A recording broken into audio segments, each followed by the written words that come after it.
Sebut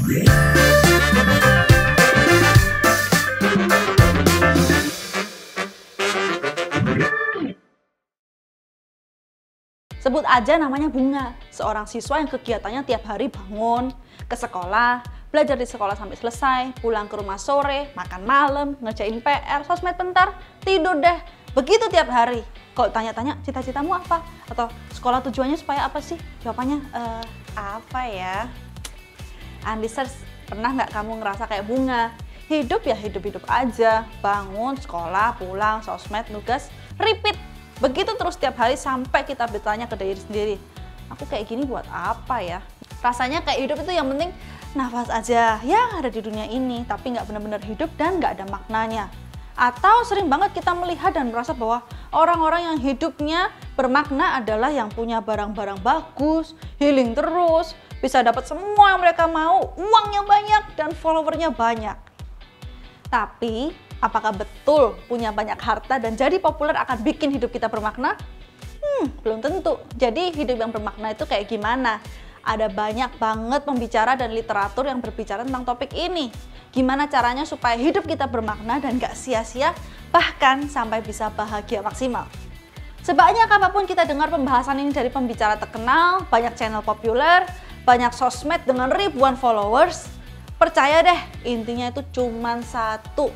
Hidup yang bermakna adalah hidup yang mau melayani orang lain.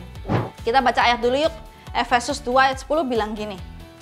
Karena kita ini buatan Allah, diciptakan dalam Kristus Yesus untuk melakukan pekerjaan baik yang dipersiapkan Allah sebelumnya. Ia mau supaya kita hidup di dalamnya.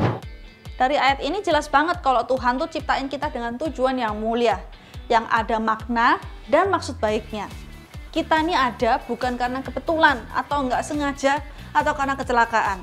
Kita ada karena Tuhan punya tujuan bagi dunia ini dan Tuhan mau kita menghidupi tujuan mulia itu. Inilah poin penting yang akan bikin hidup kita bermakna. Tujuan hidupmu itu bukan sekedar nanti kamu mau jadi sehebat apa, berkarir di bidang apa, punya barang apa, juara apa. Hidup yang bermakna adalah hidup yang mengasihi Tuhan dan lewat mengasihi Tuhan itu kita tahu cara untuk mengasihi orang lain dan menolong mereka bertumbuh.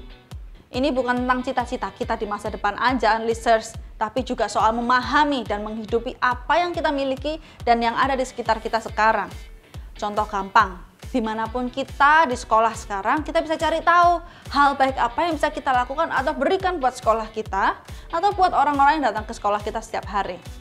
Bantu satu orang aja dengan penuh ketulusan, pasti kita akan mulai merasakan makna dalam hidup kita dan makin sering melakukannya buat orang lain. Bagaimana dengan kamu, Unlisteners? Apakah kamu merasa hidupmu bermakna selama ini? Apakah kamu happy dengan hidupmu? Atau kamu merasa seperti Bunga di cerita tadi? Coba sharingkan pemikiranmu ini di kelompok dan kalian bisa saling menguatkan. Pastor Rick Warren bilang, hanya dengan melayani dan memberi hidup kita buat orang lain, kita bisa menemukan makna dan tujuan dalam hidup kita. Dan Unlis percaya, makna hidup itu akan kita dapat saat kita menolong orang lain, terutama saat kita menolong mereka bertumbuh. We grow by helping others grow.